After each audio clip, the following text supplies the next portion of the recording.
La relación con Gala, esposa de Paul Eluard, no gustó al padre de Dalí.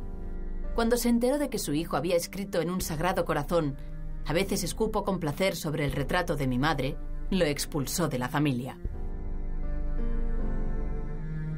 Dalí interpretaba la relación con su padre valiéndose de la leyenda de Guillermo Tell.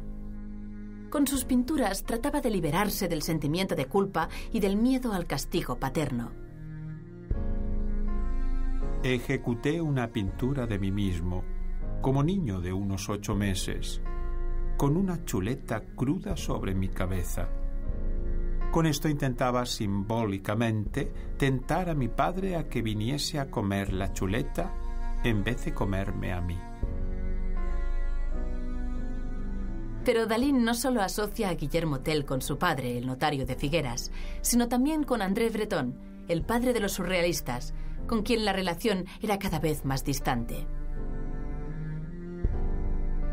He soñado con este nuevo Guillermo Tell.